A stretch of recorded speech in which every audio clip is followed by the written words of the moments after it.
Baik, kembali lagi di Apa Kabar Indonesia Pagi. Sebelum ke Mas Adi Praitno, saya mau ke Prof. Lili lagi. Kalau berbicara mengenai urgensinya dari revisi Undang-Undang Pemilu ini. Kalau nantinya ternyata sudah direvisi, apakah memang ini bisa menjadi perbaikan nyata untuk kita? Tapi kalau nggak direvisi, implikasinya akan seperti apa? Ya, pertama memang mungkin harus ada yang direvisi ya, terutama berkaitan dengan rekrutmen politik. Tapi ini juga harus bermula dari partainya. Jadi bagaimana partainya bersikap, apakah dia sudah menjalankan fungsi pendidikan politik, sosialisasi politik, dan rekrutmen politik tadi. Karena hanya partai politik ya yang sekarang bisa mengajukan calon, ini udah dikunci di situ kan? Hidup kita ini ditentukan oleh partai politik sebenarnya. Kita mau memilih presiden sudah ditentukan dulu siapa orangnya oleh parpol. Gubernur, bupati, wali kota, dan anggota legislatif semuanya oleh partai politik. Jadi benar-benar harapan kita tuh tergantung kepada Bang Andreas dan teman-temannya kan, dengan juga partai-partai lain. Artinya kalau mau direvisi, mayo. Karena kita nggak bisa terlibat, kita diajak lah. Siapa-siapa ini komponennya kalau dirubah ini yang harus masuk, ini yang harus tidak, dan seterusnya dan sebagainya. Nah implikasi itu saya bilang tadi, ada dua pilihannya kan. Semuanya bisa terjadi, masa lalu juga yang menunjukkan tertutup juga demikian, terbuka demikian. Pada saat tertutup, itu seorang teman yang kemudian menjadi politisi, tapi dia hanya bisa PAW, karena katanya ketua partaiku menempatkan temennya yang sama-sama mewah di Jakarta, sama-sama pengusaha di Jakarta untuk dapilnya saya, sehingga dia yang terpilih. Tapi saya kan rakyat di daerah saya juga menuntut, karena saya mewakili daerah saya, akhirnya dia di PAW. Artinya ada problem kan, itu baru satu yang ngomong. Ada 2, 3, 4 orang dan 5, itu hasil penelitian yang nggak bisa diganggu-gugat karena sudah saya pertahankan. Artinya apa? Dengan segala kemampuan yang mereka miliki, marilah berpikir nih, kalau Bang Andreas saya yakin makanya dia bertahan, karena rakyat tahu kan bahwa dia bisa mewakili. Bagi-bagi mereka yang tidak mewakili, bukan problem artis atau tidak, ada juga Rieke Diah Pitaloka yang kebetulan juga PDIP, bagus, ada Nurul Arifin, bagus gitu kan. Artinya memang orang-orangnya yang berdasarkan kapasitas tertentu yang memang layak untuk dilakukan pemilihan itu oleh kita. Oke Prof, saya mau langsung ke Mas Adi. Mas Adi, apakah memang revisi Undang-Undang Pemilu menjadi tonggak dasar reformasi politik kita saat ini? Ya saya kira revisi Undang-Undang Pemilu itu bukan seperti tongkat Nabi Musa yang bisa diharapkan membelah lautan ya sesuai dengan harapan. Tapi cara untuk memperbaiki kualitas pemilu, salah satunya revisi Undang-Undang Pemilu ya. Misalnya soal syarat untuk menjadi caleg itu jangan lagi hanya sebatas SMA dan sederajat dong, minimal S1 ataupun TOEFL-nya minimal 500. Kenapa? Karena kita tahu anggota dewan itu kan suka kunker, studi banding keluar. Kan nggak mungkin kalau keluar negeri harus diterjemahkan oleh orang yang lain. Maksudnya gitu. Jadi nggak perlu sewa terjemah apapun judulnya itu. Termasuk juga soal bagaimana kemampuan ya, retorika, pengasoan substansi dan seterusnya. Bagi saya itu menjadi penting dibahas dalam Undang-Undang Pemilu. Tapi kan problemnya adalah kita tahu bahwa partai politik itu terjebak pada satu paradoks yang sangat kompleks. Satu sisi tentu semua partai politik hakul yakin caleg-caleg yang mau dimajukan adalah mereka yang punya kapasitas, punya kompetensi, punya rekam jejak, TOEFL-nya bagus, kemudian dia tidak akan melakukan tindakan korupsi, statement-statementnya tidak akan melukai perasaan rakyat, dan pasti itu akan dicari. Problemnya adalah mencari profil caleg yang sempurna semacam itu nggak ada.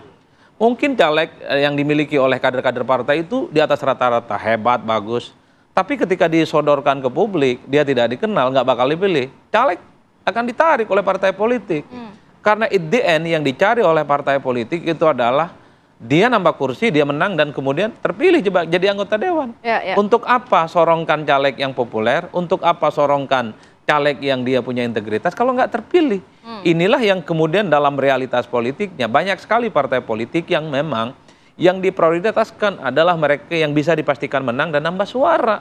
Nggak peduli rekam jejak, nggak peduli sekolahnya sampai profesor, sampai doktor. Yang penting bisa dipilih. Yang penting kepilih. Nah, itulah yang saya kira bisa tidak dirumuskan dalam sebuah undang-undang. Saya kira rumit. Undang-undang itu hanya membahas terkait hal administratif. Misalnya bagaimana politik uang tidak boleh. Bagaimana syarat caleg itu tidak lagi misalnya hanya sebatas SMA. Sebatas itu saja. Nah, ada semacam kontrak politik, kesepakatan antar partai bisa tidak dibuat. Ayolah semua partai politik itu berkomitmen calegnya itu adalah yang memang berkemampuan di atas rata-rata, terutama integritasnya. Sekalipun ada peluang untuk melakukan tindakan aneh-aneh seperti korupsi dan nyerong-nyerong, tapi dia tidak melakukan itu. Bisa tidak semua partai itu berkompromi?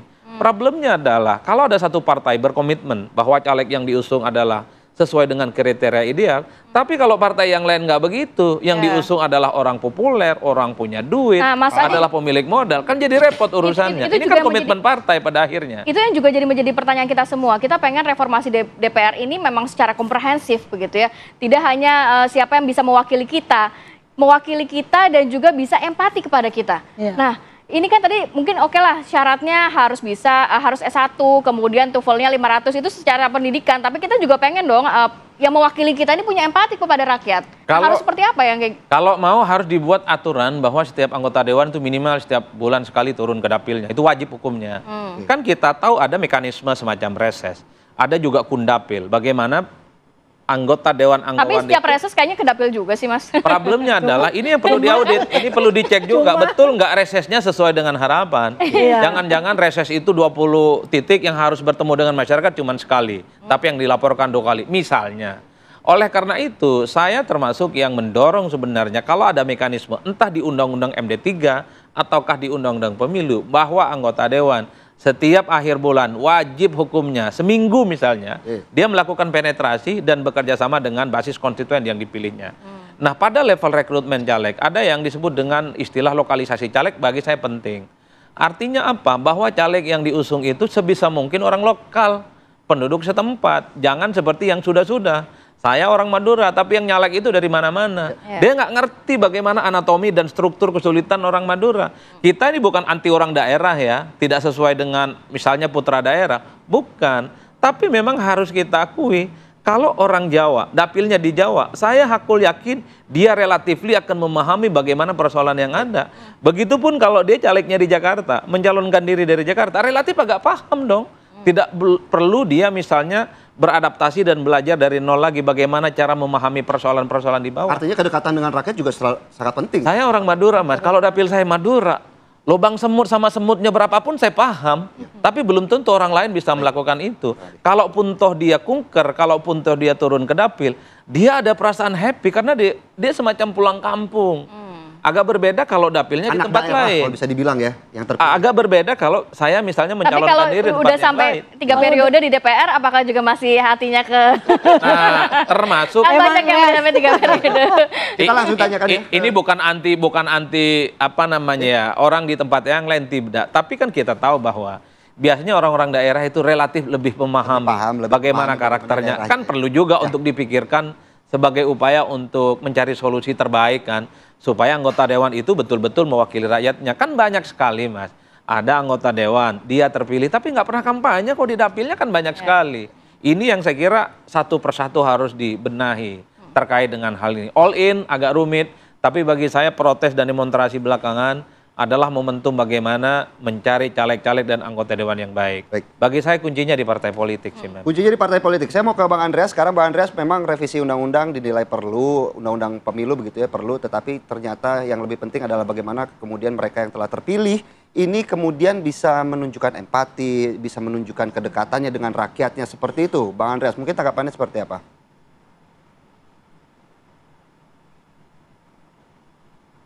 Bang Andreas? Masih mendengar kami? Itu diem aja fotonya itu. Baik, kita akan mencoba juga menghubungi kembali ya, Bang Andreas ya. Ya. Oke, Prof, kalau berbicara mengenai tadi, jadi kedekatan. Banyak nih sebenarnya PR dari DPR ya. Selain juga mencari kader-kader yang memang. Tapi sebelum ke Prof Lely, saya coba ke Bang Andreas lagi ya. Untuk memberikan tanggapan, Bang Andreas, tadi sempat juga kita mendengarkan bahwa PR-nya adalah selain juga membentuk kader-kader yang kompeten, yang masuk ke dalam DPR, nantinya yang sudah terpilih harus punya sensitivitas terhadap masyarakat, terhadap para pemilihnya. Kedekatan dengan rakyat, memiliki empati dengan rakyatnya, begitu PR-nya ternyata, Bang Andreas salah satunya. Mas. Ya, partai juga mau seperti itu gitu. Persoalannya seringkali ya kita yang dipilih ini kan orang ya ketika pemilihan legislatif. Nah, sekarang tendensinya makin ke sini pemilih itu lebih memilih orang gitu daripada partai. itu makin banyak gitu, kecuali di beberapa daerah tertentu gitu. Sehingga memang yang dipilih itu adalah ditargetkan pada orang gitu. Nah di sini saya juga sering menemukan ketika di daerah kita kembali ke dapil, karena kebetulan saya juga pengurus partai, banyak masyarakat mengeluh gitu, wah ini calon dari kabupaten, di kota atau di provinsi, setelah mereka jadi mereka tidak kembali lagi gitu, atau jarang mengunjungi kami gitu. Saya katakan yang dulu memilih siapa? Ya bapak-bapak, ibu-ibu juga yang memilih mereka gitu. Dalam arti apa? Nah di sini interaksi antara pemilih dan yang dipilih itu akhirnya yang menentukan gitu ketika proses pemilihan legislatif. Nah di sini yang saya maksudkan apa? Saya maksudkan itu tadi gitu, yang tadi saya sebutkan bahwa sistem pemilihan kita itu mengedepankan market base.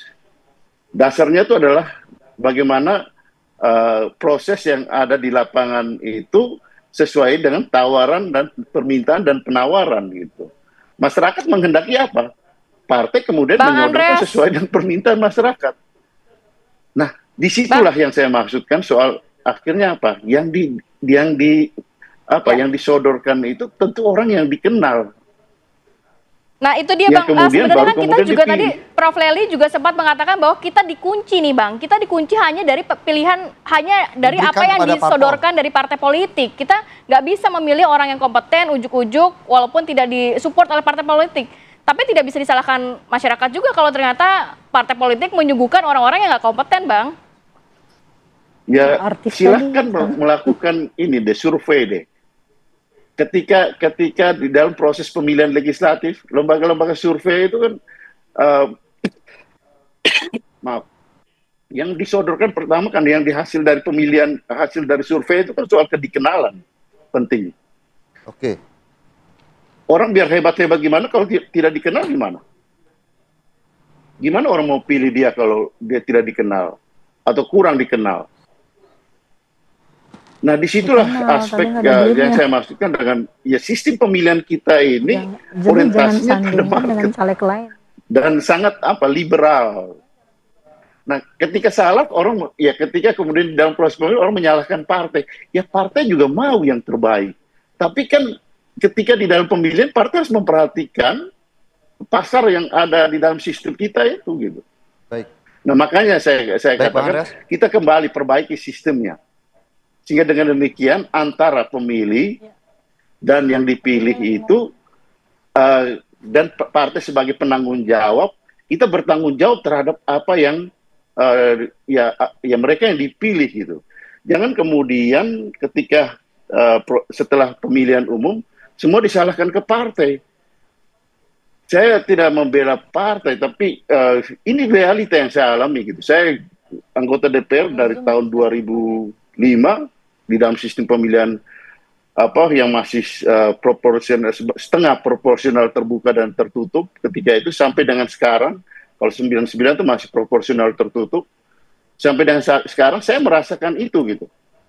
Proses ini di lapangan seperti itu. Dan ya kalau mau dibilang ada degradasi di dalam sistem perwakilan kita, itu juga saya rasakan gitu. Kenapa? Karena sila keempat Pancasila itu ya permusyawaratan perwakilan, bukan permusyawaratan keterpilihan gitu. Baik, Bang Andreas. Itu prinsip yang harus kita jaga gitu. Dan itu sistem yang harus dibangun itu adalah sistem yang mengedepankan perwakilan, bukan keterpilihan. Kalau dia meletakkan orang yang cuma punya integritas, tidak populer, takutnya suaranya turun. Nah, jika demikian, partai politik yang bisa menyiasati. Jadi orang-orang yang populer itu gimana caranya? Biasanya kalau dia tidak bersaing dengan orang yang populer lain yang tidak punya kapasitas, jangan dimasukin orang itu. Pasti dia tidak punya saingan kan? Orang pasti akan memilihnya gitu. Intinya seperti itu. Tapi kan dinamika yang dipilih oleh partai adalah menempatkan orang-orang populer yang punya uang misalnya. Sehingga dia bisa membeli suara kepada rakyatnya, mengalahkan orang-orang yang punya integritas. Ini cukup menarik bagaimana kemudian faktor keuangan, Atih, dan juga integritas ini bersaing ketat. Iya, kalau seandainya memang sudah ada, partai juga sudah mengunci, kata kunci ini penting ya. Bahwa yang penting dia berintegritas, yang lain kita singkirin gitu. Baik, kita akan lanjutkan nanti di segmen selanjutnya bagaimana kemudian revisi Undang-Undang Pemilu bisa menjadi reformasi DPR kita. Sesaat lagi politik.